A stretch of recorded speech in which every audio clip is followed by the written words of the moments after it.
La Fundación Finnova, con el proyecto CircoAx, busca empresas y autónomos innovadores para promover la economía circular en el mundo textil y de la moda.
I'm delighted, and I hope we'll be able to do it again, and also that the solutions which were showcased here can maybe inspire real-life solutions in the future. Es un honor que hayan contado con nosotros como aceleradora, con nuestro programa Startup Europe Accelerator, en el primer hackathon con el director general de innovación de la Comisión Europea para soluciones en el campo de cambio climático y reducción de emisiones. I also congratulate Finnova which was part of the winning team, a team which worked on a really interesting solution to make construction at long last sustainable. Well done. Thank you very much.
Hello, everybody.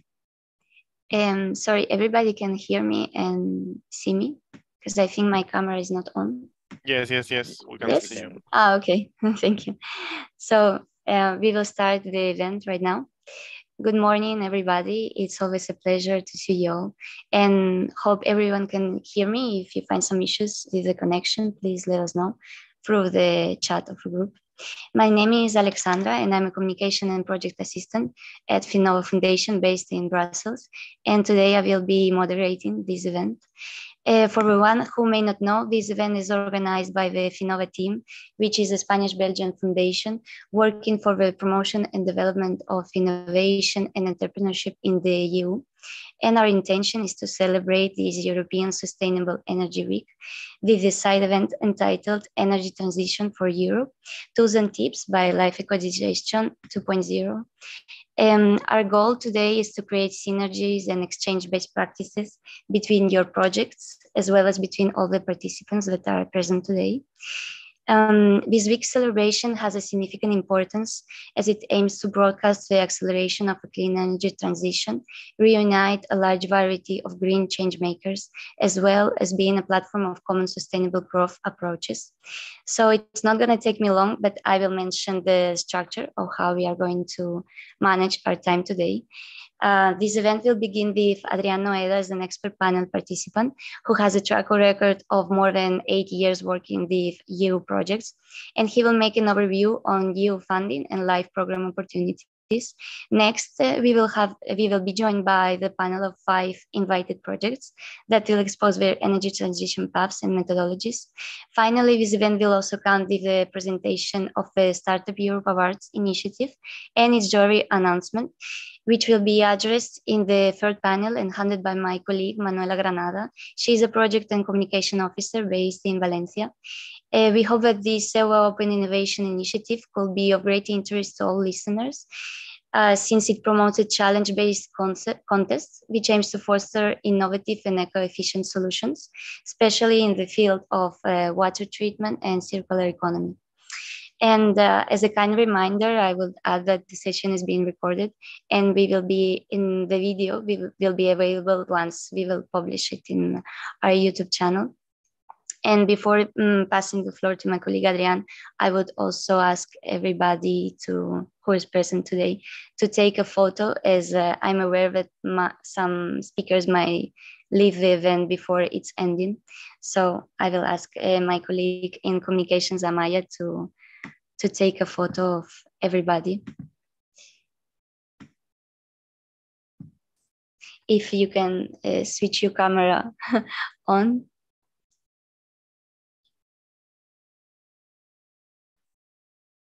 I'll let you know, okay, when it's done.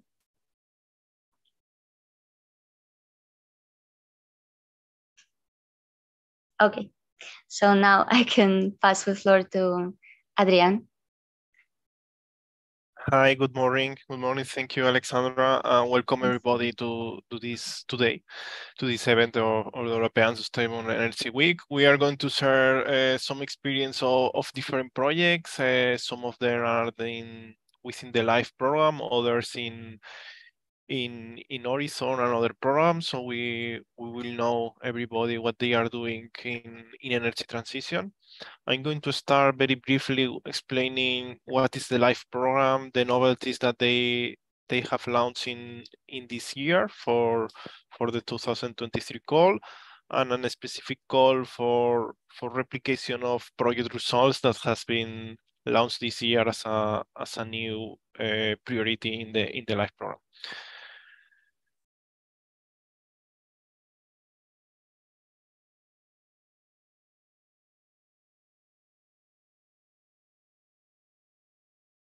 Okay. Well, first of all, the LIFE program in which we are going to present some of the projects today, it's the biggest program in funding environmental projects in Europe. It exists since '92. So last year it was the 30th anniversary of the program, and a very big celebration was held. well, it has been successful in these 31 years that we are working with, that the LIFE program exists, with more than 5,000 projects funded. Okay, there are several sub-programs. This framework it's used for all the environmental related projects and it's divided in 4 sub-programs, from nature and biodiversity, so protect the species, protect the ecosystems, to climate change, mitigation and adaptation climate change, circular economy, and a new sub-program that was launched a couple of years ago, that is the clean energy transition.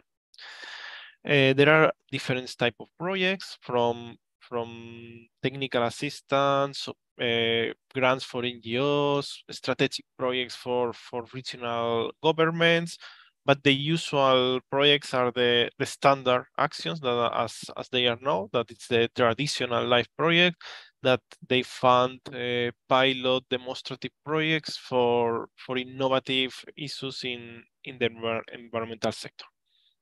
Okay, for this program, for this new program for 21-27, there will be more than 5,000 million euros, 5 billion in English, and usually the grants are 60% co-funding, but depending of the program could go to 75%.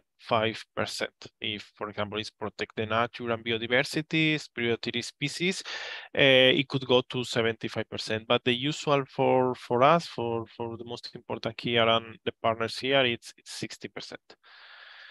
Then some of the projects will show us their activities. I hope they also could tell their experience in the LIFE program. How was everything applying for the LIFE? Okay, as I was telling, in these 4 sub-programs, it could enter everything, from protecting water, energy transition, and so on. So at the end, it's open to most of the field in the environmental sector. In particular, in the circular economy sub-program is the one that most interesting for us today. At the end, it enters everything that it's waste and water related, the reuse of water to produce biogas in depuration water plants, such like ECODIGESTION that Carlos will tell us later about. So this is one of the most important events. You could see here some statistics regarding the different type of projects that have been approved. And I wanted to also to finalize, this is an idea. I know I don't want to lose a lot of time in explaining this. If there is interested people in the LIFE program, please contact us. I just wanted to mention the new sub-program in. Well, I'm going to stop sharing a moment.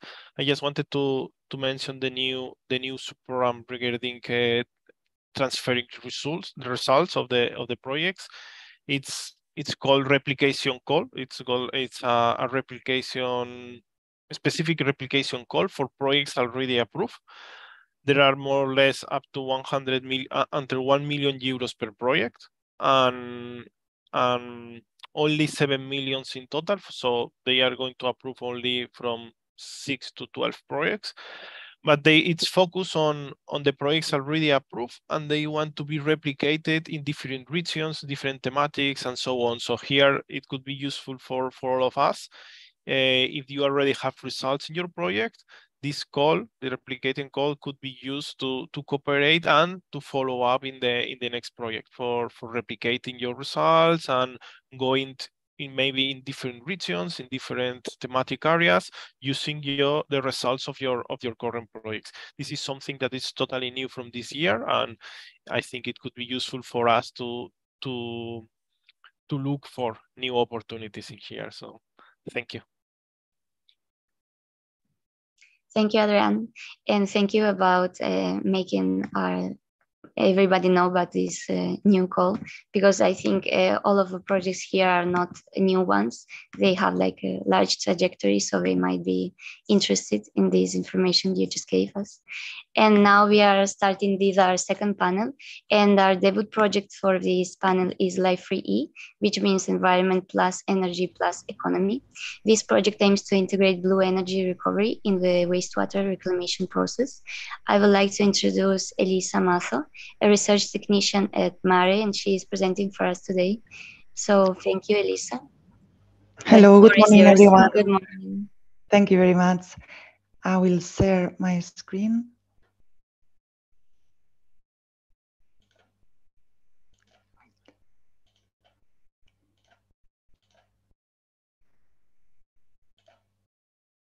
I think you will be able to see the presentation. Yes, we can see it. Yes. Thank you. It was very interesting indeed, the replication call for some projects in order to be able to continue in the future once the live program, the project is finished. So thank you very much for the information. And thank you very much again for inviting us to this interesting event. And as Alexandra was saying, we will present Life 3, Environment, Energy, Economy, which main goal is to promote wastewater reclamation in coastal wastewater treatment plants by integrating the production of blue energy, that is a new renewable energy that we will explain now. So the project is co-financed by the LIFE program within the subprogram Environment and Resource Efficiency. And we started in October 2020, and normally we will finish at the end of 2024. We are 5 partners. We are MARE, the coordinating beneficiary, and we are a public entity in charge of management of the wastewater treatment plants. And we also work with Apria Systems, that is a technology-based company, and that are in charge of the prototype construction.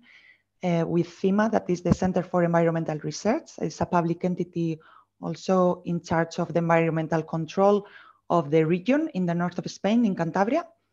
Also, we collaborate with the Technical University of Darmstadt in Germany, which are experts in life cycle analysis, and with the University of Cantabria, that are the experts of the technology, of the membrane technology. We have a budget of €1,700,000, which 55% is co-financed by the EU.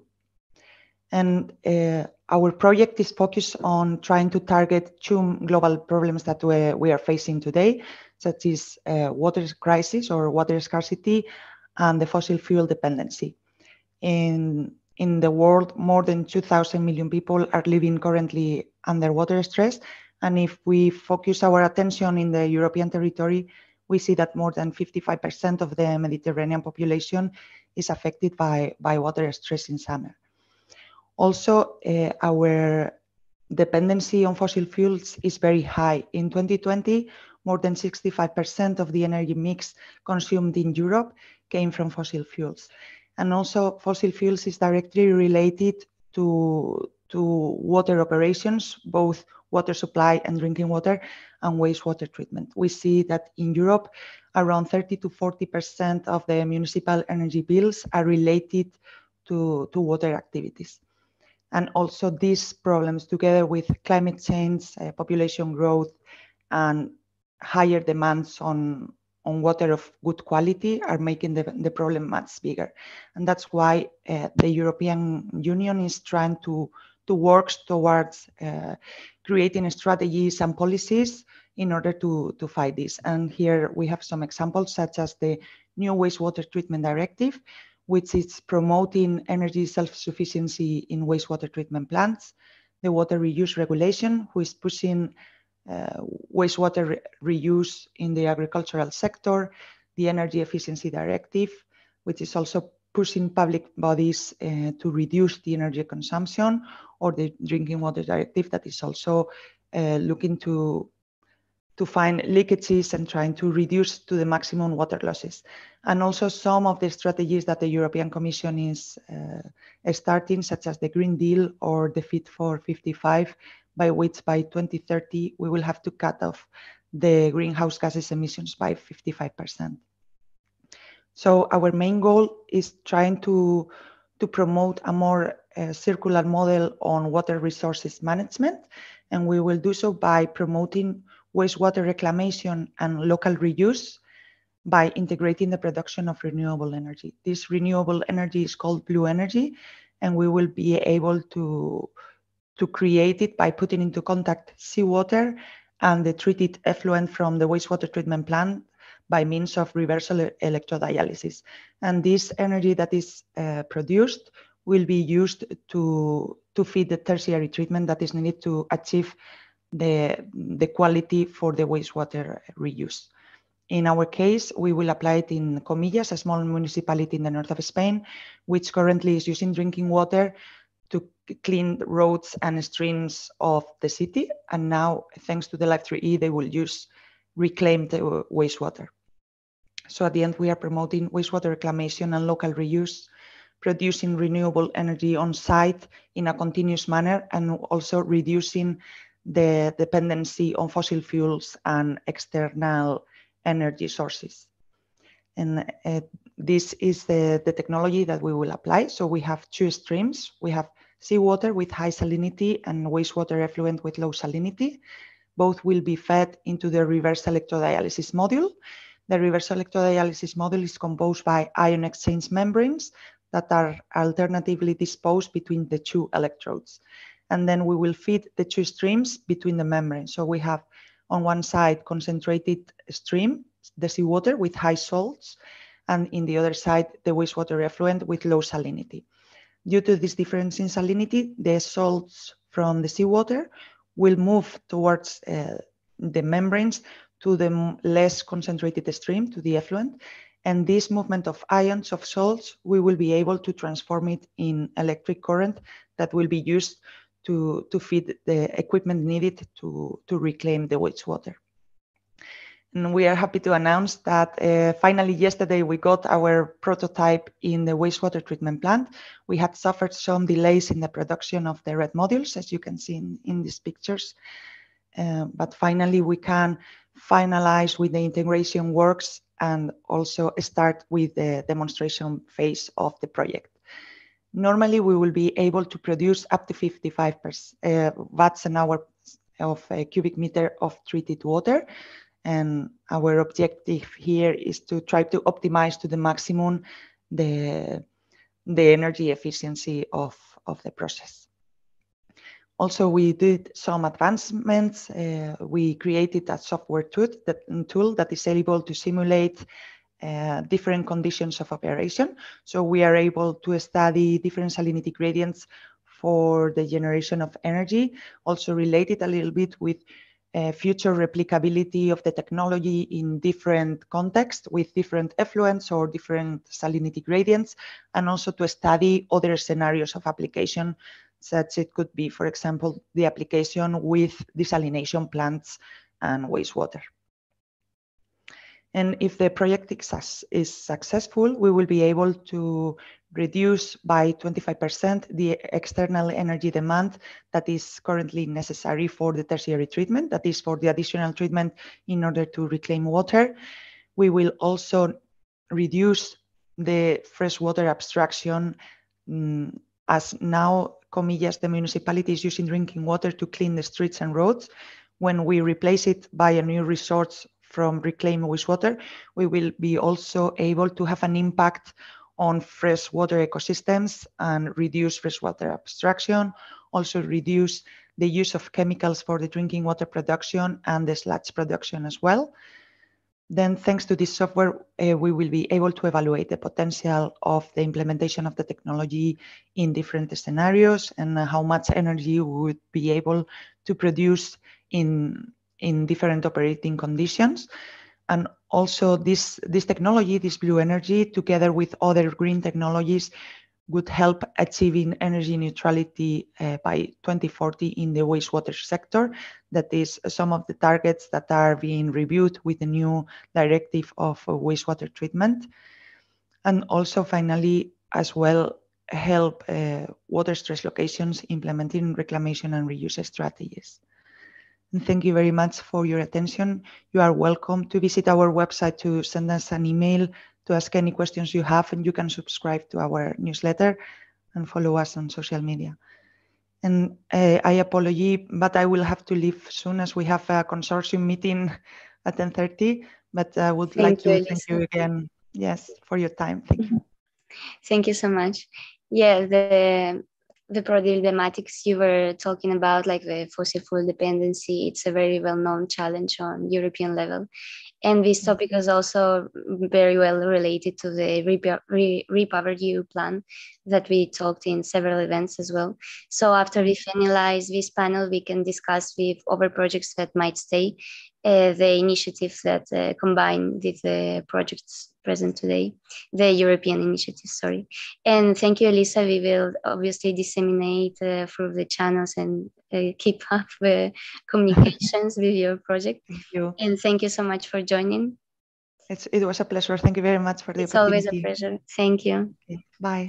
So now we are about to start with the explanation of our project, in which Finova is also a consortium member. It's Life ECODIGESTION 2.0.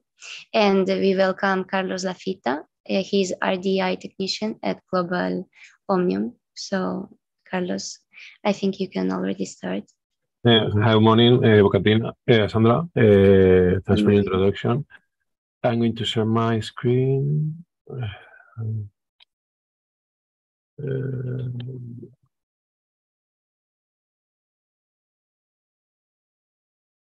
I think now you are able to see the presentation.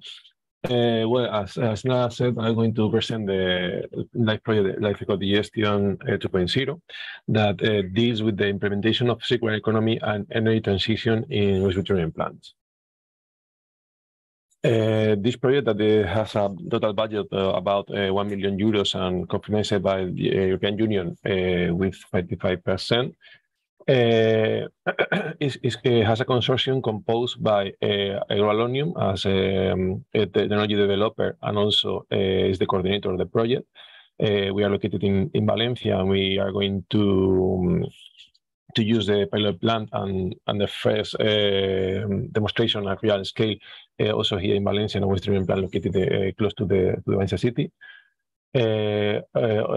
Also is as technological partner and applicator of technology is Agua Centro Litoral. This is sited in Coimbra, in Portugal, and Finova Foundation that is sited in Brussels, and they are in charge of communication and also with the business plan. Well, the main objective of this project is the real-scale demonstration of automatic control of a concentrate addition in waste treatment plants for the production of biogas, that at the end is the energy we are able to produce under demand. For this purpose, Carlos, I think you estás compartiendo pantalla porque no se ve. Sí. Oh, okay. Minute. Now, are you able to see my screen? Yes. Ahora yes. Te vemos. So I'm going to show you the map I explained, and now I'm in this one. I'm going to take out this one. Okay, sorry, apologize. So how we are going to do this? We are going to use the food waste or manure or the combination of both for the production of an increase of energy in waste treatment plants by the co-digestion of these wastes. The idea is to use a control tool that is going to add automatically this waste into the digesters, maintaining the stability of the system. The expected impact of the project, I'm not going to stop in this slide, but it's mainly we have a air quality impact because we are going to reduce the greenhouse gases emission, because we are going to substitute energy from fossil fuels with energy produced in the facility. Also, we are going to increase the waste we are able to treat in our facilities as concentrate. Energy production is the goal of the production of energy production. This goal of the project. So at the end, we are going to increase the production, and also we are going to reduce the energy or then we are selling, we are buying from out sources of the waste treatment plants. And this means economic profit that is going to be about 4 million euros during the project during the project life. Also, we have some technical impact, such as increase of 2% of presence of methane, that is the gas that gives us the energy in the biogas. And also we have a social impact via publications and also social networks. So we are now working the development of this tool that it was an existing tool from a previous project. And the idea is to achieve a marketable product at the end of this project. To achieve this purpose, the tool has to be robust and scalable software. Also, we would like to include a machine learning module to deal with the changes of the wastes that sometimes change allows the categorization of each waste. Also, we are going to implement a economic module. We include also a digital twin that it provides a real-time model of the digester, and also this is a very important, a stability module that that assures that the digester is going to work properly all the time. Now, just to show you some results of the project, I'm going to show some short screenshots of the tool we are developing. This is the first one. This is access control. Access control is just is a manner of security. You need a user and also a password. We have different scales of operators that can use the tool, and then you are able to touch some items or not, depending on your role in the program. And also in the down part of the slide, you can see on your left all the functionalities the tool has. These ones you can introduce information such as the categorization of wastes or sludge or fixing the biogas products objectives. Here, I show you the core of the management of the tool. This is sludge and biogas control. For this, we have two graphs. We can modify this graph every 15 minutes by hand. And in this graph, the idea is to add the sludge production or you must introduce into the digester that is mandatory for us to treat all the sludge we are producing in waste treatment plants. But this sludge is not produced in a constant way. We have also peaks of production of this sludge, so it's important to know when it's going to happen this peaks of production and also peaks of introduction into the system. Using this information, the program started to do the calculations to introduce mandatory sludge and other wastes. The idea is to achieve the biogas production or the energy production that is also introduced by hand in the program every 15 minutes, combining sludge and wastes. So, and this, just to finish the presentation, I would like to indicate that for do these calculations, the program needs field information from several variables.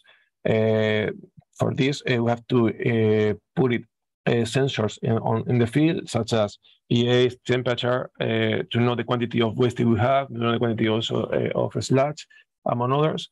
And then with all this information and the biogas objective, we can make all the calculations, or the program can make all the calculations to introduce the proper, correct quantity of sludge and waste into the system in order to achieve these objectives and also to maintain a stable system.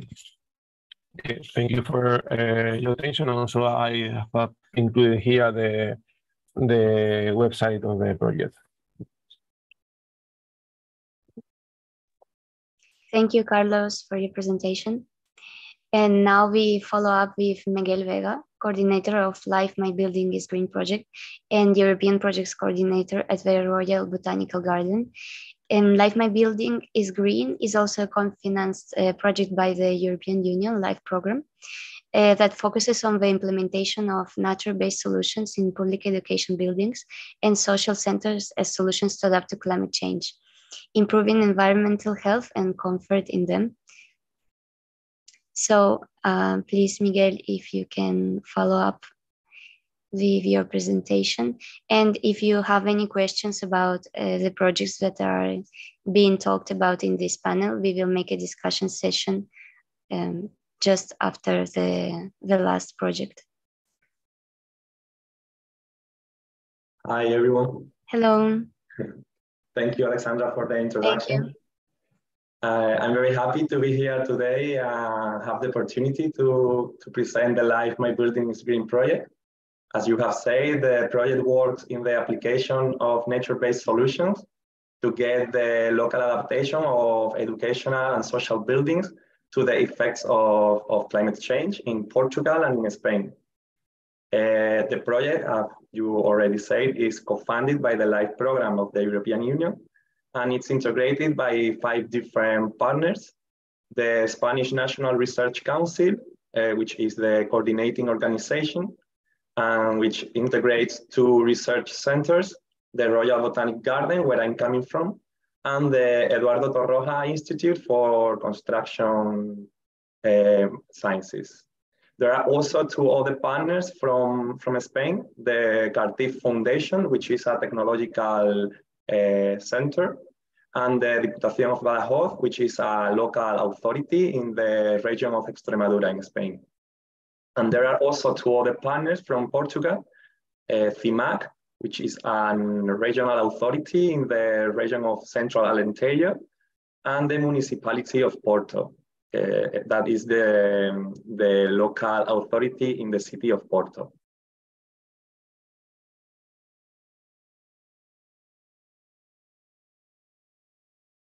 As I've just mentioned, the nature-based solutions we are implementing are located in 3 pilot buildings in Spain and Portugal.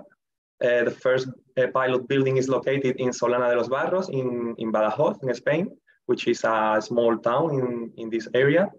There is also a pilot building in a historical city in Central Alentejo, which is Évora, and also a pilot building, which is a school in the city of Porto in the north of Portugal. And why it's needed for a project like Life My Building is Green project? Well, this is a question very easy to answer because we are watching the answer every day in television and other media. The temperature is getting higher and higher during more months in the year. And this implies that the temperature inside the buildings is also getting higher. Specifically in the countries of Southern Europe, we have temperatures above 32 Celsius degrees for several months of the year. Before we could say from May to October, now we can include also April. So this is a problem that we should attend. And even more, we expect this climatic problem is getting worse in the future. But this is not just a problem of the current days. The educational community, integrated by teachers, parents, building managers, etc., have been protesting about this situation, as you can see in these examples of some protests in Portugal, Spain, and France. The project has been thought to get a number of results, as we can see in this slide. We pursued the implementation of 19 different nature-based solutions in 3 pilot buildings in Spain and Portugal. the reduction of at least 4 Celsius degrees inside the buildings and improvement of the well-being of the users of these buildings, the reduction of energy consumption for cooling and water consumption for irrigation. These will therefore lead to a reduction in carbon dioxide and nitrogen oxide emissions, and support the transferability of nature-based solutions of the project at local, regional, and national level. For example, through development of local regulations, such as municipal bylaws or tax incentives, or for example, through the inclusion of these nature-based solutions in the National Edification Technical Code. And what are the nature-based solutions we included in the Life My Building is Green project? The first solution is the MB-FADE, which is a system of planters whose vegetation will cover the sunniest walls of the school. Here you can see in the images, 2 images from the sketch to the reality in the school of in Spain, in Badajoz. We also have installed this kind of awnings with hydroponic irrigation that incorporate nutrients into the system. This corridor you can see in this image was called the corridor of hell by the students of this school. You can guess why this name. So we installed this vertical garden to try to reduce the temperature inside this space. Another solution related to green walls was this one that consists on a system of cables with deciduous plants, reducing the solar radiation on the building during the hottest months of the year. And moving on to the green roofs, we have this one, which is the largest roof we have installed in the Spanish school. We have planted 25 native plant species. This would be another roof where we have added an air chamber under the planters to retain some part of the temperature produced by the constant solar radiation on the roof.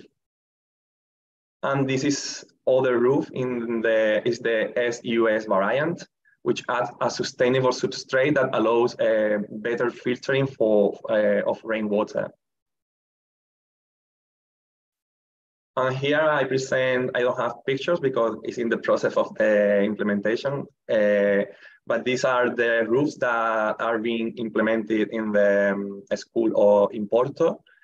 We have the MB Ghoul, which is the same that we have seen in the previous slides, but in this case, it's supported on expanded cork agglomerate. We have another roof where we include some solar panels, and we have a third roof which is a sloping roof, which take the rainwater and send it to a pond. This pond is another nature-based solution that we have implemented during the project. You can see in this figure the sketch of this pond, and it serves as a reservoir for local biodiversity, but also provide water for irrigation. And in Évora, this prototype of a green roof consists of a tray that encapsulates the vegetation, which will be very useful to reduce the water loss in the system. We have also implemented induced natural ventilation system by programming the opening and closing of 5 windows in the Spanish school. This will cool the environment and reduce the CO2 concentration inside the classrooms.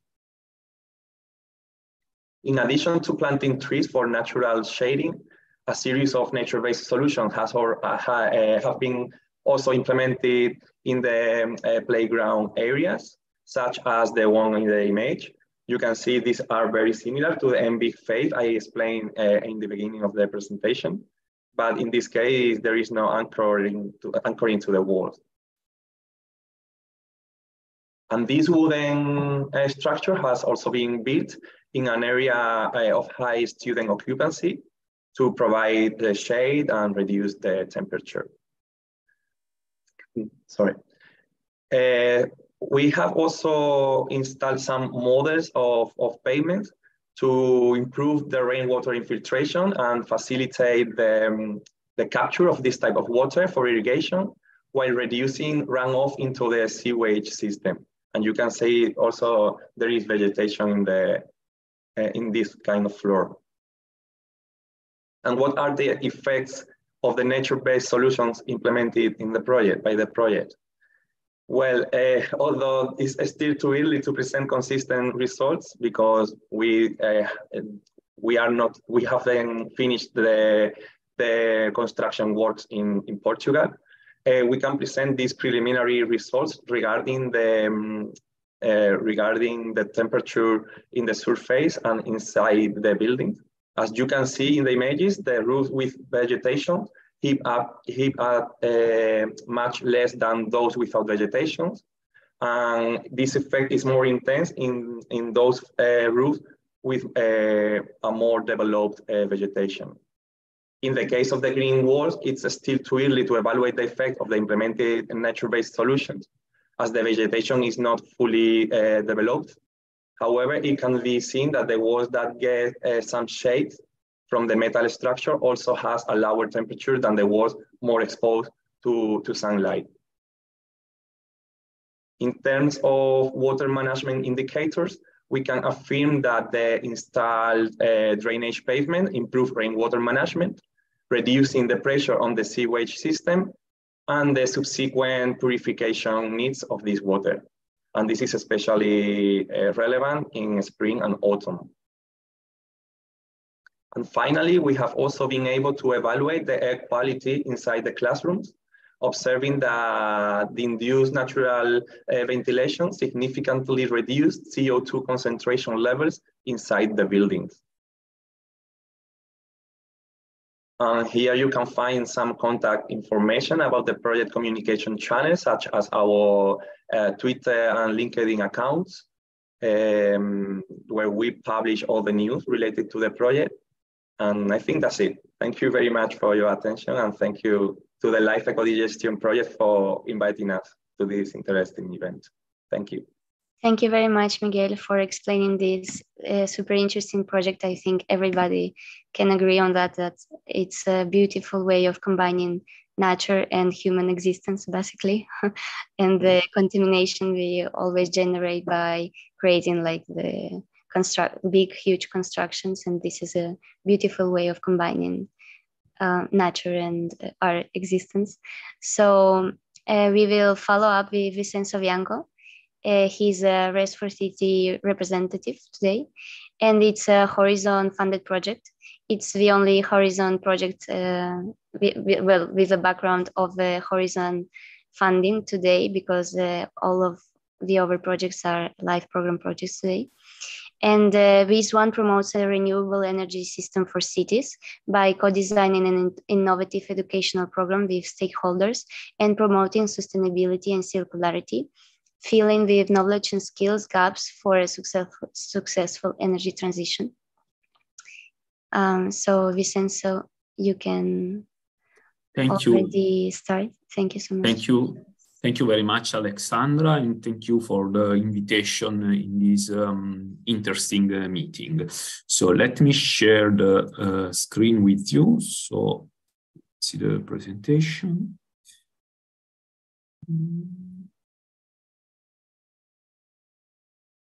Okay. Could you see the presentation? Yes, we can see it. Okay, so REST4City project is an Horizon Europe project, which is focused on the promotion of renewable solutions in cities. The goal of our project is twofold.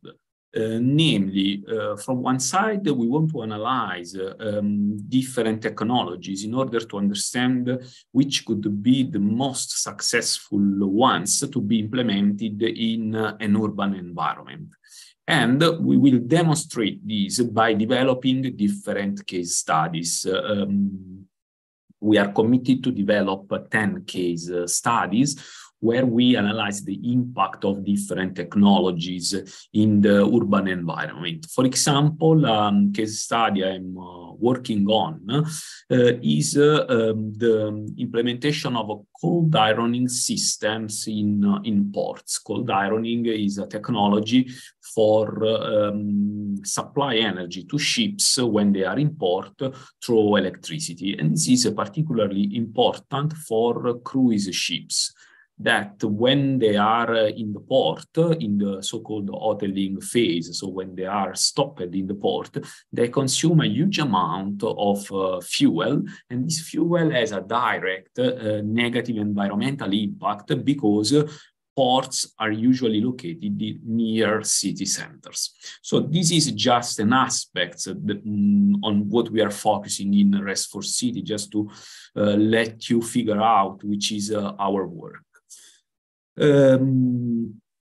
So the goal, one of the goals is also to upskill students and also workforce in order to support the green transition, also from the point of view of the training and of the knowledge that people should have in order to support this process. And in order to do this, we are going to create a set of programs and a suite of educational products which will allow professionals and students to upskill. This is especially important for the reskilling of professionals from oil and gas industry, because these people has a clear energy expertise but focused on fossil fuels. But for supporting the energy transition, the green transition, it is necessary to update their knowledge and refocus on renewable technologies and energy efficiency. The partnership is wide. You can see here the list of the participants. The project is coordinated by Maynooth University, and we have a lot of universities all around Europe participating to this project. Plus, we have also the UNITAR, which is the United Nations Institute for Training. Finnova is a member of our partnership. Plus, we have some companies such as 3 O'Clock, Artemat, an energy agency, Tipperary Energy Agency in Ireland, and WITEC, which is the European Association for Women in Science, Engineering and Technology, because our goal is also to support the gender balance in STEM disciplines. STEM is science, engineering and technology.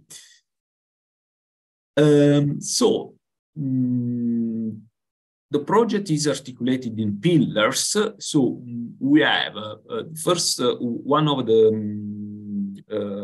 relevant pillars is the innovation and stakeholders network, because all these case studies, training activities, etc., will be co-created with stakeholders from the industry, from the higher education, from the policy authorities and so on. So we want to create an ecosystem of actors that could contribute to the development of these educational suite. We have 7 hubs. We have 1 hub in each of the country participating to the project. Then, as I told, we will develop some lighthouse case studies, which are some demonstrative projects where we show how renewables technologies, energy efficiency measures, etc., can be successfully implemented in urban context. Then we develop an educational framework based on innovative concepts such as those of MOOC, massive open online courses, micro-credentials, and gamification. And then we want to develop an industry-academia partnership in order to put in touch retrain the people, retrain the professionals with academia. And we will do this during the project with the support of Innova in order to launch competitions where the students and professionals participating in our programs will be engaged with the industry in solving practical cases. And then, obviously, we have the exploitation and dissemination of our activities as a project, and my presence here is a part of this strategy. So the idea is to develop a micro-credential basket where 72 micro-credentials are developed. This is already achieved.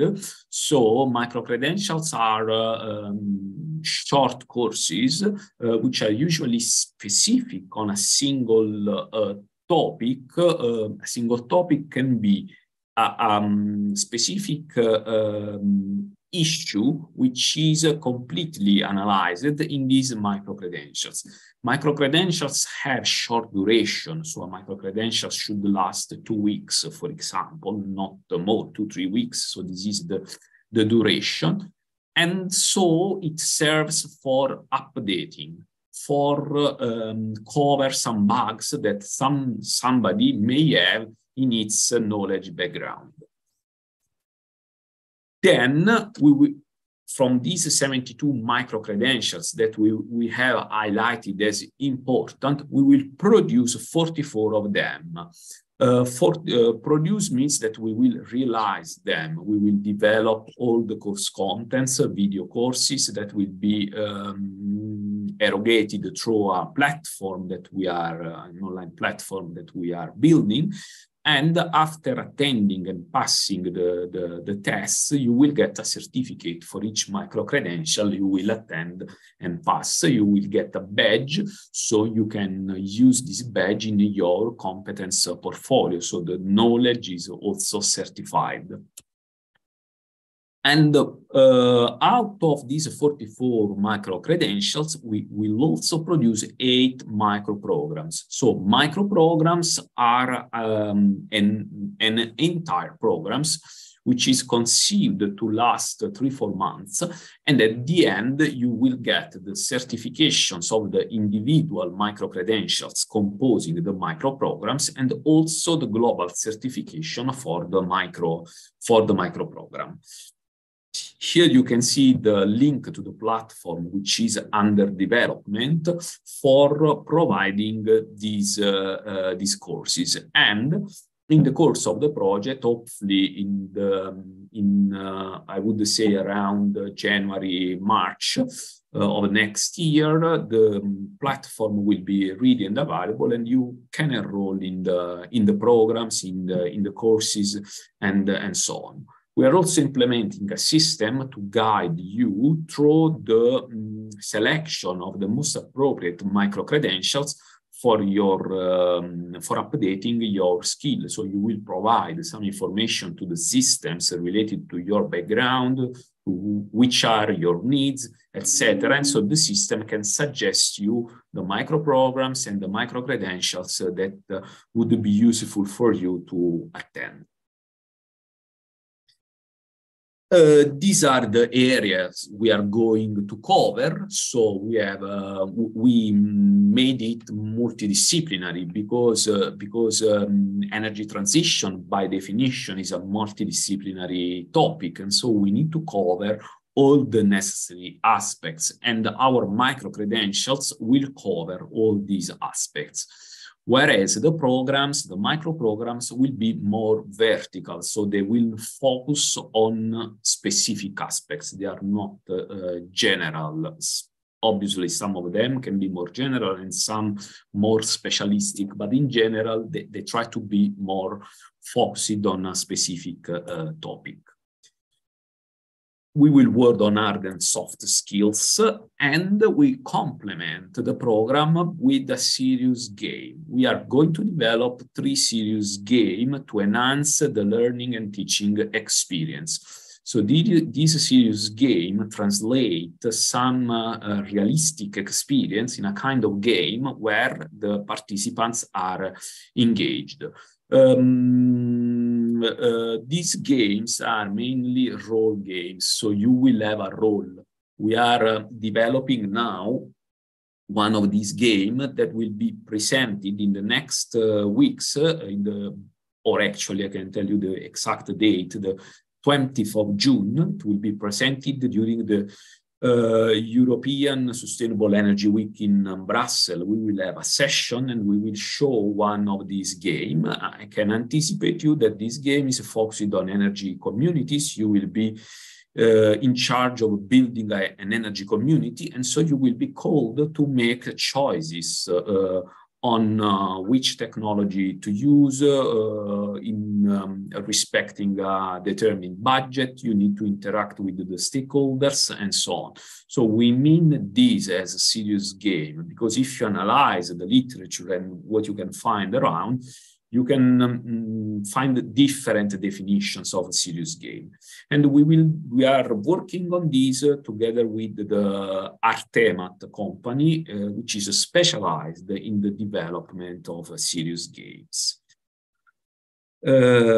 So here you have the topics of the 8 serious games of the 8 microprograms we are going to develop.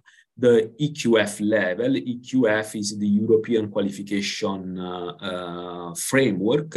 You can see that we have 4 microprograms, 4 topics, and 8 microprograms, because each microprogram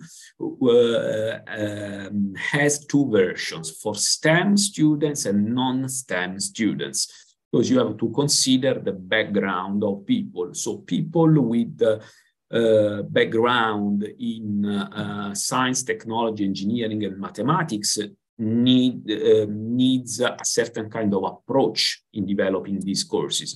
And people with a non-STEM background need another approach to these courses. And so the same course is interpreted in different ways depending on the entering background of students and professionals. Because of these 8 microprograms, some are focused for students, people recently graduated, bachelor, master, or PhD level, and the other courses are focused for professionals, so people with at least 5 years of working experience. But the target is, in any case, to people with a higher education degree, so a bachelor, master, or PhD, even though they are professional. Clearly, these are the indications, but we do not prevent other people to enroll in the program if they want. So that's all. Here you have the contacts of the main person of the project. There is a Professor Fabiano Pallonetto, who is the coordinator of the project. I am in charge of developing these learning and teaching tools. Then there is a Professor De Rosa, who coordinates specifically the microprograms, and there is Dr. Eva Bo from 3 o'clock, which will coordinate the stakeholders engagement and the apps. So that's all for REST4City project. You can follow us on the website and on the social media, in LinkedIn, Twitter, etc. And the 20th of June, we will be at the European Union Sustainable Energy Week in presence and online if you want to be with us. I send you the link to the session in the chat, so you have the precise information if you want to play our serious game. Thank you for the invitation and thank you for your attention. Thank you as well for the invitation to your ESF 2023. We are glad that you also have organized an event. And thank you for explaining the methodology of your project. It's very wide and complete, as well as your activities address multiple aspects in terms of implementing renewable energy system for cities. And as you said, energy transition is a multidisciplinary field, and for sure REST4 City covers them in their totality. So thank you so much for presenting this project, and we will finalize this panel of projects with Xavier Gamisans, who is from Polytechnic University of Catalonia, and he's a project coordinator for Live BioGasNet. This project aims at demonstrating a new cost-effective and environmentally friendly technology for biogas desulfurization, based on biological processes. So if Xavier, you can start presenting for us. Thank you. All right, thank you very much for inviting me again to this kind of events organized for Finova. Thanks indeed, because I think this is the third time I'm presenting here. I think I cannot share because Vincenzo is still sharing his screen. Ah, sorry. Yeah, I can't.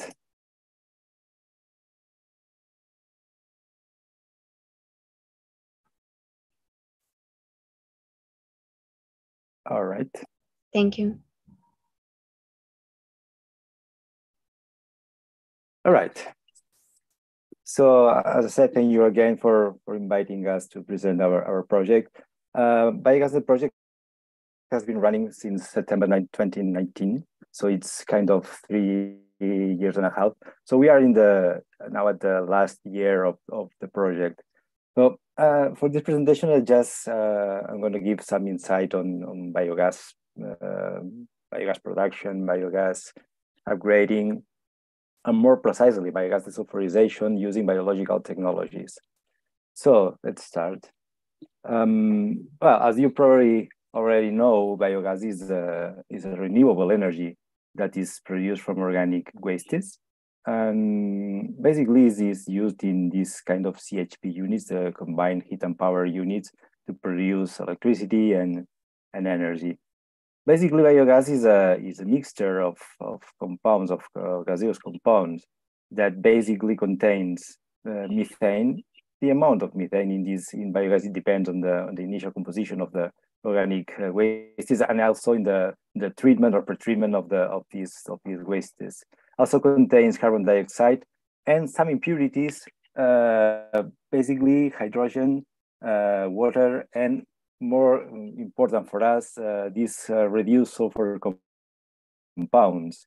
Basically, hydrogen sulfide in this 1-3% in volume. This H2S can cause acid rain and also the corrosion of the combustion engines. So it is important to remove this hydrogen sulfide from biogas previous to its use as fuel. Okay, there are lots of technologies to be used to prevent, for instance, the production of H2S, but also, basically they are related to the inhibition of bacteria, which cause the production of this compound. But also once the H2S is produced, we have lots of technologies already in the market to remove this H2S. But in our case, our research has been focused on the biological technologies. So basically, these biological technologies consist of the pollutant, in this case H2S, is oxidized by bacteria, which act as catalyzers. This H2S is oxidized to elemental sulfur, sulfate, and produce more biomass. And the only need here is an electron acceptor for this oxidation, which is generally either oxygen, air, or a nitrogen compound that can be nitrate or nitrite. Also, the final products are always the same, elemental sulfur or sulfate. But yeah, we also need, these are autotrophic bacteria, so we need also CO2, but biogas contains kind of 20-30% of CO2 that we are plenty of it in biogas. So but are really these biological technologies able to desulfurize, to eliminate this H2S from biogas? Okay, typically the biological technologies, biotrichine filter and biofilters, are used for these area of low concentrations, high flow rates. Why? Because they are simple technologies. We don't require chemicals added to the system. For this, they are more economical. We produce natural species because they are already oxidized by bacteria, so they are not harmful. And also we can cope with high flow rates. But the main challenge here is that, you know, H2S concentration in biogas exceeds the technology limits of biofiltration. So we investigated for, you know, kind of, I remember 9-10 years in the possibilities of to oxidize these high amounts of H2S by both aerobic and anoxic conditions. This means using as final electron acceptor oxygen, let's say air, or using either nitrate or nitrite to produce this oxidation, this partial oxidation to elemental sulfur or complete oxidation to sulfate. The second part is this anoxic oxidation has some advantages because oxygen is quite insoluble, so it's very, very difficult to transfer oxygen from air to water where the bacteria are, you know, oxidizing these H2S. Also, oxygen is a comburant, so when you store this biogas, this methane combined with oxygen, this is not a nice idea for the plant operators. They prefer just to have, the fuel in one tank and the comburant in another one. And also, the only drawback of this anoxic oxidation is that we need a nitrogen source. But, you know, this issue can also be an opportunity. And that's why we create this project called Live Biogas Net, where we are trying to develop a sustainable biogas purification system to be operated in landfills and municipal solid waste treatment plants. This is the website of the project. I mean, you will find here lots of deliverables, videos, social media contacts, lots of information on it. And just I would like to say that the partners of this the project, we are 6 partners. The Technical University of Catalonia, which is the coordinator, also the National Technical University of Athens, a technological center, EURECAT, an engineering company which is called Aeris, and Bioreciclaje de Cádiz, which is the owner of a landfill they are exploiting a landfill in Cádiz, in the south of Spain, and the University of Cádiz as well. The project, as I said, starting in September 2019. The budget of the project was more than 2 million euros and funded 55% from the LIFE project, from the European Union. So the main objective here is to demonstrate the cost-efficient and low carbon footprint technology to upgrade biogas, and more precisely to the sulfurized biogas, in order to boost the use of this fuel as a sustainable energy source. So basically, we have been running a prototype. This is a demonstration project. We have been running a prototype for more than 1 year in Cádiz, in this landfill owned by Bioreciclaje. And here the idea was that, look at this, we use remember that I said that we need a nitrogen source. So in this case, we use the landfill leachate, which is very rich in ammonia, to obtain this nitrate by using a nitrifying bioreactor. And then this nitrate is combined with landfill biogas to produce, basically, we have clean biogas and elemental sulfur as a byproduct, which can be used as a fertilizer or for different industries. So this is, a draft scheme of the prototype with a nitrifying bioreactor and the bioscrubber, which is the bioreactor we use for the hydrogen sulfide oxidation. So we have thousands and thousands of results and data. Just a brief insight on this. We operated the prototype for 62 weeks, and this is the amount of leachate we treated. So we are at the same time sulfurizing biogas and treating this leachate, which is great for the waste, for the landfill operators. Well, regarding the sulfuration unit, just a few data here. We can reach elimination removal efficiencies close to 98%. This means reducing the H2S content up to 2 ppm. This is very, very low. And this graph, this on the right side, is a typical graph we use with biosystems, biofilter, drinking filter, where we show the inlet load, the amount of pollutant we are entering the system, and the elimination capacity. So this diagonal means 100% of removal efficiency. And this data, this average elimination capacity of 8.4 grams of H2S per cubic meter per hour is a very low value if compared with the data we had in the laboratory, which we reach values higher than 100%. 100 grams of H2S cubic meter per hour. This is caused because the concentration of H2S in that landfill was not so high. So, well, our technology is very, we can use the technology for this case, but we know that we can extend the technology to a more complex biogases. So after that, the prototype was redesigned in Barcelona and then sent to Athens, which is currently operating. In Athens, we have installed the prototype in a facility owned by the Association of Municipalities in the Attica region. In fact, it's the only landfill in Athens, which is treating all the solid wastes of the area of the Attica region. And here we have the prototype split into parts.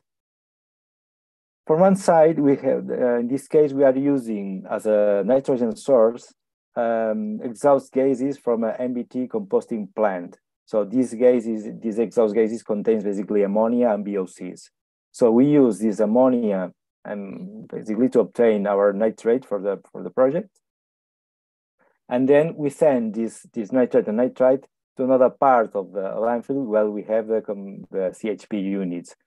This plant is the largest biogas unit, the largest gas cogeneration plant operated in Europe. And we are going to test the technology in these two sites.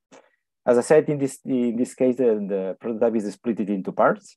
The first one is this kind of red arrows where you have the composting exhaust gases, which are absorbed, and then they are nitrified here. This is the nitrifying this is also by a scrubber. And then we use this nitrate, send it to the second part. In this case, this is a biotrichine filter because we want here to completely oxidize. We are completely oxidizing H2S to sulfate because we want to produce here ammonia sulfate. We are going to absorb much more ammonia, send this to this tank, and then produce the ammonia sulfate, which is also a byproduct we can sell as a fertilizer or other aspects.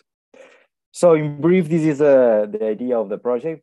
Basically, now we have started the operation in Athens. The prototype will be operating here until January 2024, and the project is finishing in March 2024. So yeah, hopefully this is a kind of announcement. We are trying to organize a workshop at the end of 2023 in Barcelona. When I have more details on this, I will just use the social media and mailing, whatever, just to invite all of you to this event. We are still defining the topics. Basically, they will be related to biogas upgrading, but probably we are open to other topics. So I will keep you posted on this. So thank you very much for your attention. That's all from my side. Thanks. Thank you, Xavier. Yes, for sure. Whenever you want, you can invite us. And actually, I was also about to tell that there is a live program campaign, which is called Live Amplifiers. And they have a chat in Twitter. So all the projects that are here, but you need to be a live one. It's a good initiative because it's a networking opportunity. We will send the link through the chat. So it's a good, a good platform when you have events, or for example, something that you want to communicate, you can always resend it to the group, and the live community will make the follow-up. I missed to say that we are really interested in this replication call you mentioned at the beginning. Yeah, exactly. In fact, we are trying to replicate this technology in Thailand for the rubber industry, because they have lots of sulfur emissions, gaseous sulfur emissions produced, and they are really interested in try to test the technology there. So that's a nice news. Thanks. Yes, actually, right now, as we finalize the panel of the project presentations, we can have a discussion maybe of what have you planned with your projects, if you have like some replication in mind for maybe another programs, not necessarily live, it could be Interreg or Horizon as well. And yes, like the contributions you would like to make in the future or future opportunities. So I will open this panel for the discussion. If some of the speakers would like to have a voice, they can obviously participate. I guess maybe also Juanma Revuelta was interested in participating in this panel.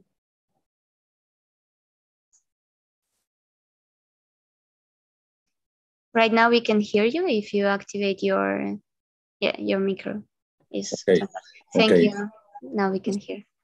Yes, thank you very much for all the efforts that allow to more than 40 people to be connected and learning in a very specific content as biogas that is so important in this today, with all this problem and challenge of the energy because of the war that we are having in Europe, Russia with Ukraine, all the efforts to produce energy, to try to obtain our, to reduce our dependence of third countries is positive. And also, if we are talking in the field of mitigation of climate change, is a good idea. What I would like is to dream in future projects, in the next projects. Like ECODIGESTION, we are now in the 3rd year, but I think we have learned a lot. We could work together with these new talent initiatives that you have identified, Alessandra. And why not? What I would like is to think about in new projects in the next call that will be in the next 7th September. The 7th September, again, we will have the opportunity of submitting a new live proposal.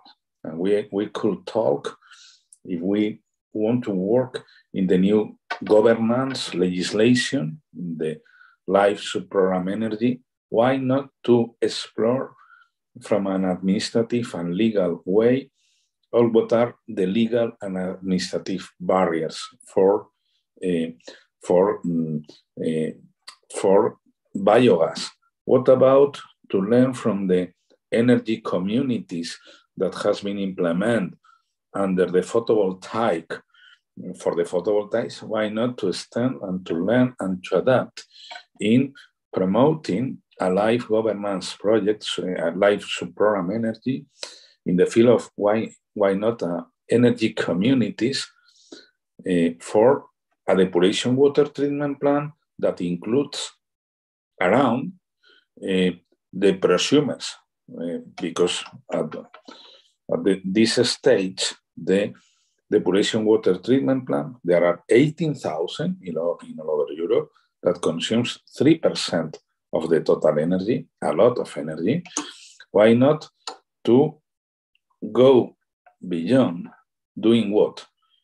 Promoting a model of energy communities where every depuration water treatment plant is an important part of that community, but also potential consumers of that energy in 5 kilometers or in around.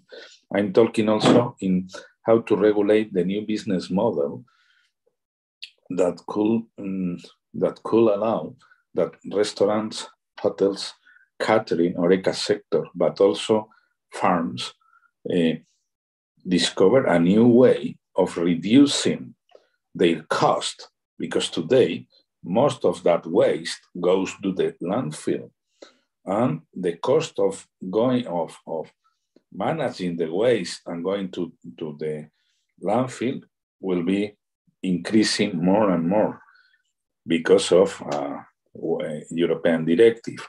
Why not to think not in profiting all this solid waste to generate more biogas, but also what could be a new income business model for the depuration water treatment plant, but also we are producing energy that we could promote this prosumer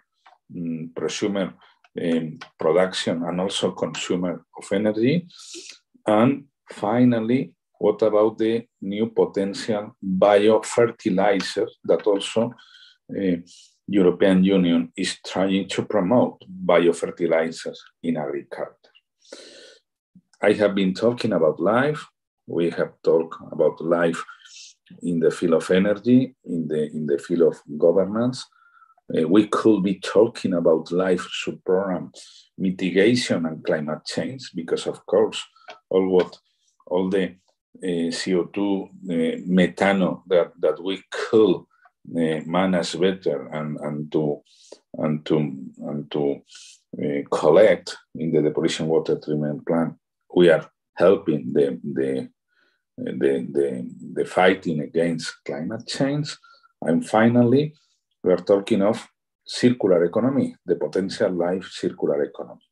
Then I'm pretty sure that some of the people that are listening to us, perhaps they are thinking in an idea.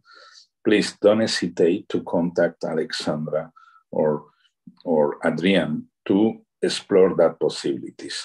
And not only life, we could be talking about national calls as Next Generation, or also now there is an open call from the Fundación Biodiversidad in Spain. And in the near future, we could work together with our colleagues from the University of Barcelona and our colleagues from Greece.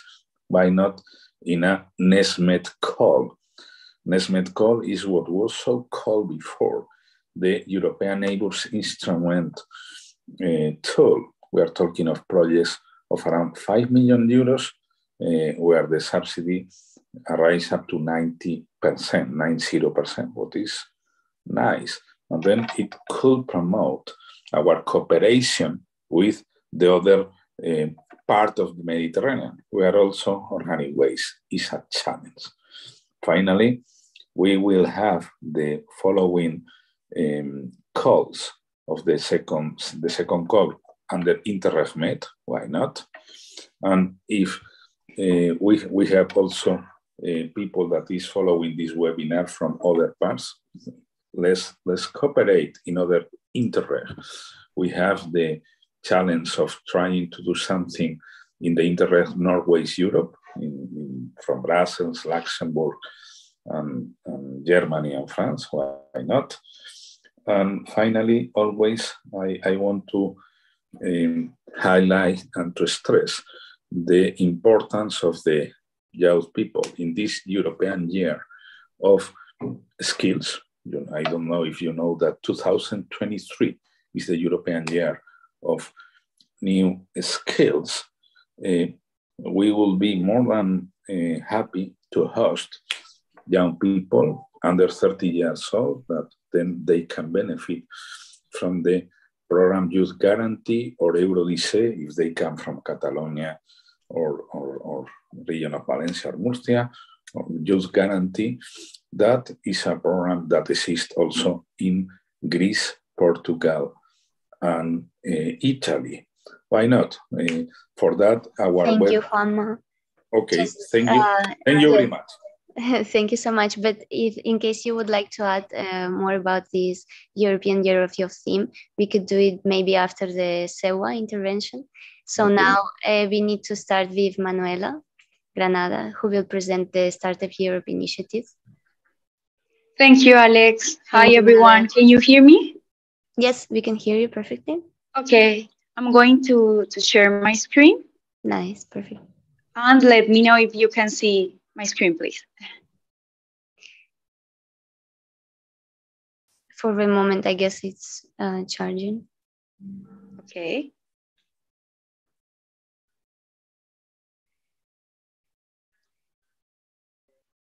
Now? I can't see anything still. Okay, give me a minute. I'm going to try another way. Okay, now, maybe? I think that not yet. But you see, what do you see, Alex? It's a black screen, or? Yeah, a black screen, yeah. Okay, maybe I have troubles with. Yeah. I don't know if with my internet, maybe with it's Zoom. a short presentation, maybe you can send it to the IT team. Okay, yeah, I think Amaya has the presentation. Okay. I'm going to try to share all my screen and maybe in that way. Okay. Now?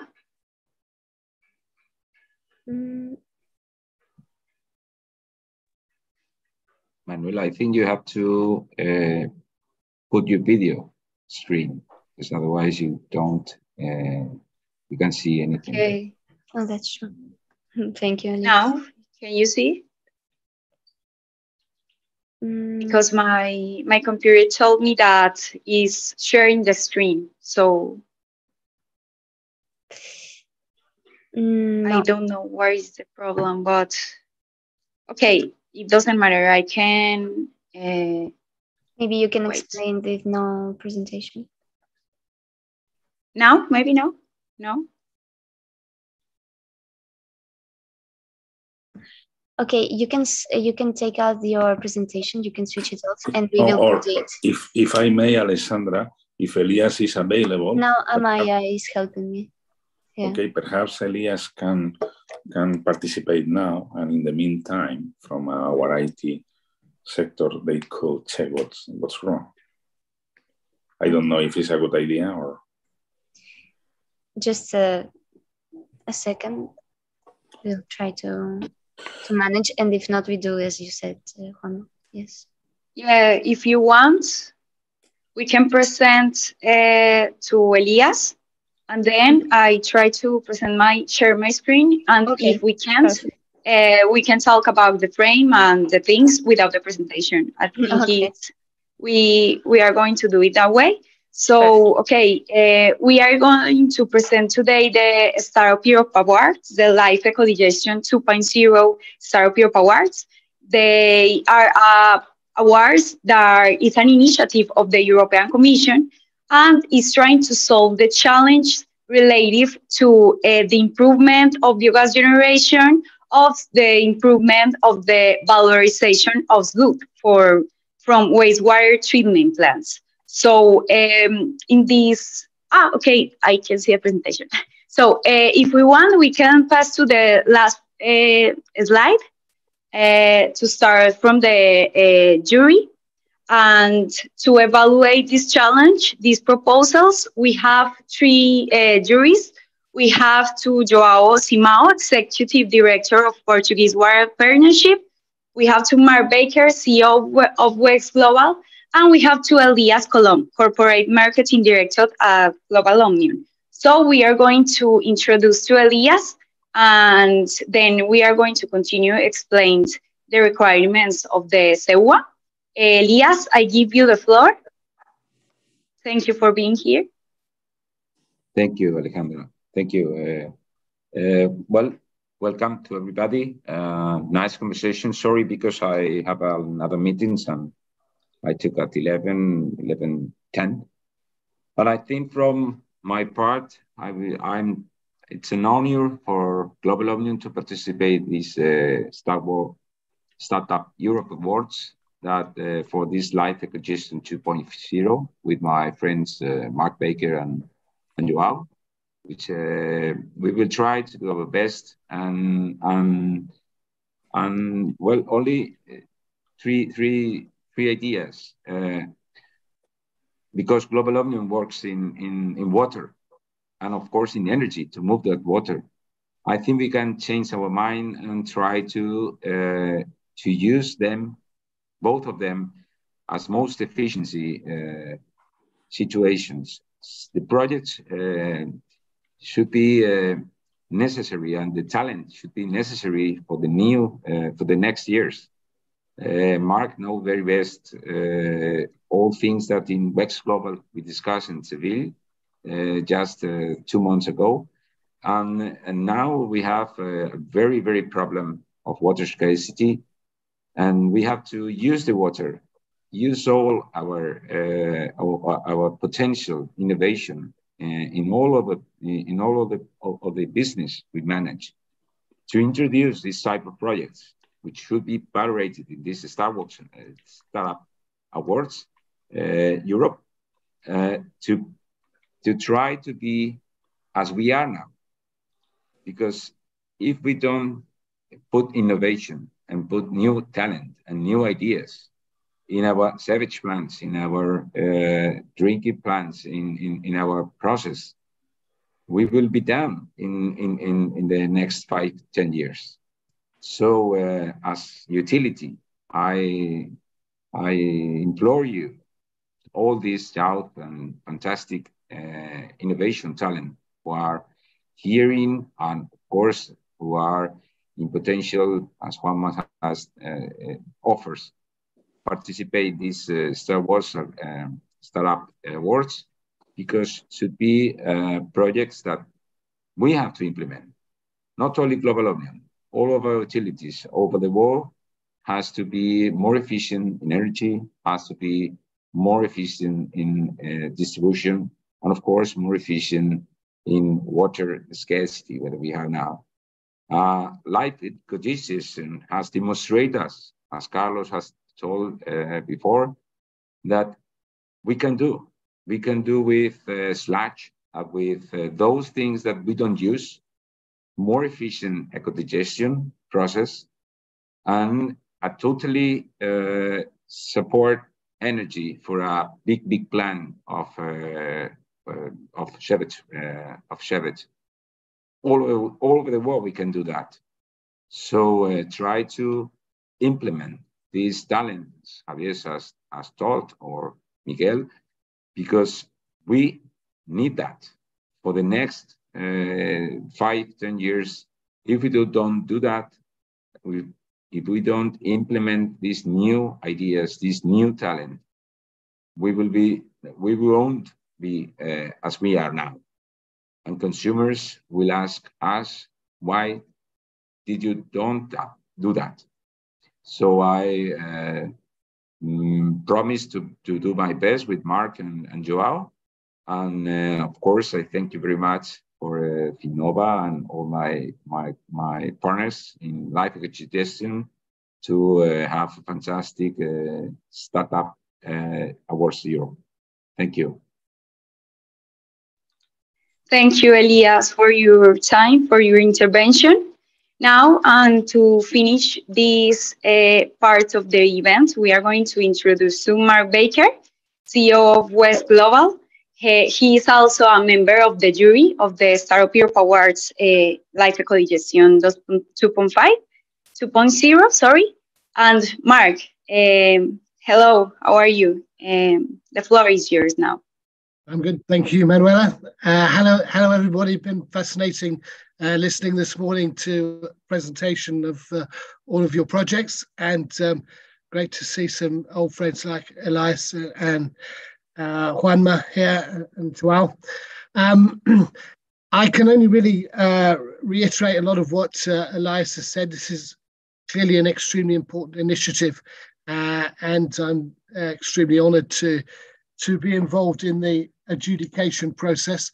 The water sector, of course, lies at the very heart of the circular economy, and the initiatives which are being taken there are the initiatives which really lead everything and have implications for every other aspect of industry, the economy, and of life itself. So, as Elias said, we're in desperate need of finding creative and imaginative solutions to these gigantic problems which we face in order to achieve net zero by 2030 and to avoid an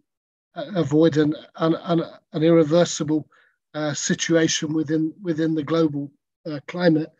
And for that, we need brilliant scientists and engineers and inventors like yourselves to come forward with solutions which are imaginative, which are innovative, but which, of course, are also rooted in your experience and are therefore feasible and are able to be implemented quickly and at short notice, and brought to optimal efficiency within what is a very short period of time. So I would urge you to focus your minds really in those areas and look for solutions which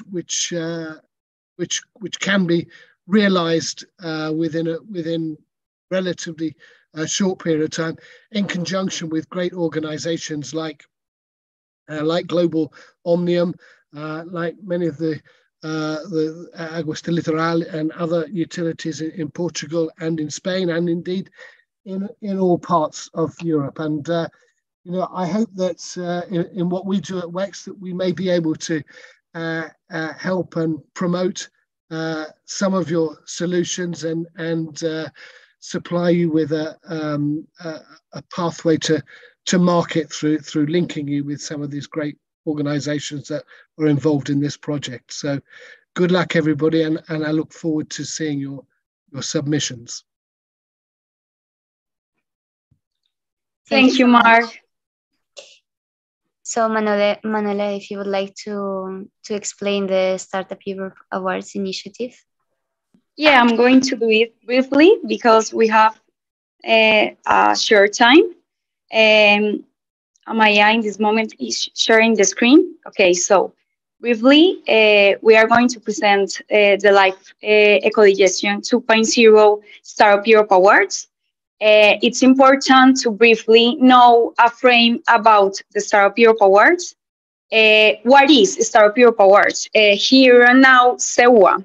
It's a methodology promoted by the DG Connect of the European Commission and implemented by Finova Foundation since 2026. So this is an open innovation tool to identify disruptive startups or entrepreneurs that promotes public and private collaborations. The mission of these awards is to help companies and entrepreneurs to be more successful and to facilitate their access to the European funds through call for proposals that fit their project or idea, for example, and the project that we are talking about today, Life, Cosme, Horizon. So these awards are an extremely useful tool to promote this value and to add value to the entrepreneurship ecosystem. About the challenge, we have to challenge in this Life ECODIGESTION 2.0 SEUA. You can choose in the registration form the two challenge, or you can choose just one for participate in these awards. So Amaya is going to let you the registration link in the chat of this event, but you also can find the challenge in our web page, startupeuropeawards.eu. So who can participate? The proposal is designed, in short, to all the actors of the innovative ecosystem in the field that compete these challenges, that is sectors to water, energy, and circular economy. But you can participate even if you just have an idea, if you just have a product or service. You can participate if you are interested and if you have an idea or project in a development stage. So it's pretty big, the frame that you can participate. Now, what is the price? The price is an European acceleration ticket that is about mentoring, training on European funds, and networking in the European framework to try to achieve the goal that this award has, to support and transform the award idea or project into an European project with EU funding. So I think it's a very important thing to visibility and to a successful idea and project in this field.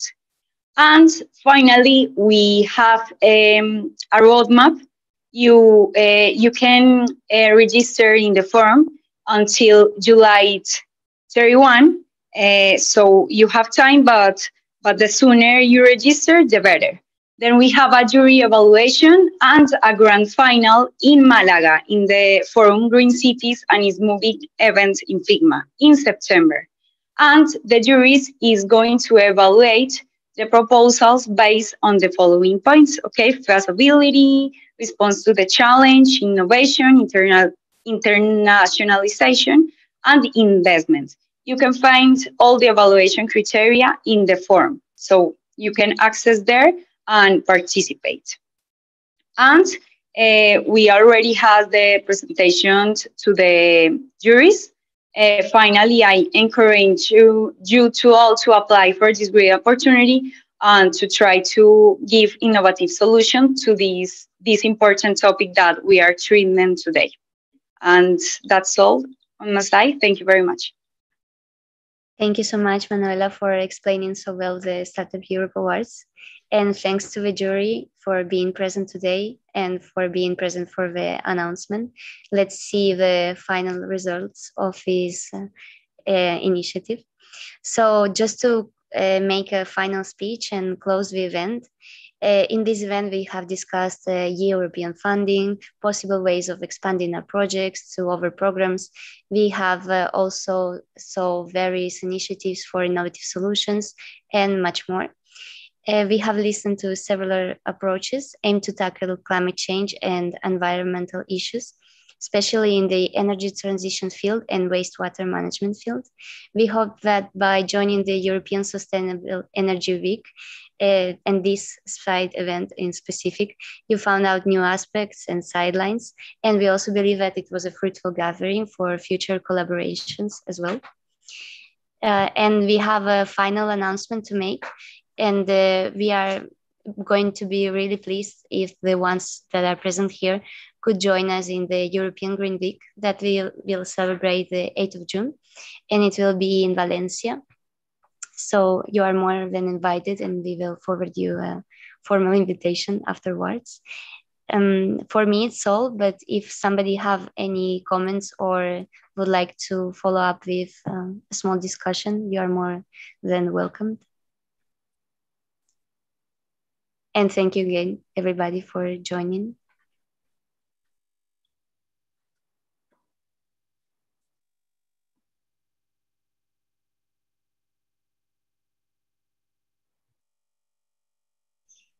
So we are finalizing the event. Just to let you know that we will communicate for our channels to spread about this gathering. And thank you, the IT team, for making this possible. Sorry if we had some inconveniences at first with the connection. And see you soon in our other events and meetings. I hope so. Thank you so much. Thank you very much. Thank you very much. And a happy Transition Energy Week. Bye. Thank you. Thank you. Bye. Bye. Ideas. There are ideas that change the way we work. In other centuries, they would have called it magic. Ideas that got us connected. Well, hold the line a minute. That made us communicate better with each other. Hello? Ideas that got smarter and smarter and smarter. There are the ones that caused revolutions. Goodbye, David. And others that seem like a thing of the past now. There are the ones that are obsolete and ideas that promised us freedom, but in the end delivered us nothing but stress, that we tried to compensate with funny ideas. We thought of something different. A simple idea that turns idle workspace into places where you connect with companies, where you share knowledge with other creative minds or digital nomads. Where you are is where you work. You spend fewer hours on the road and you gain precious time for a better work-life balance. It's called Work Hero. Is it a game changer? I beg your pardon? We like to think so, but we'll let you be the judge of that. Check out Work Hero on workhero.com. Work Hero, connecting space and knowledge.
La Fundación Finnova, con el proyecto CircoAx, busca empresas y autónomos innovadores para promover la economía circular en el mundo textil y de la moda.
delighted, and I hope we'll be able to do it again, and also that the solutions which were showcased here can maybe inspire real-life solutions in the future.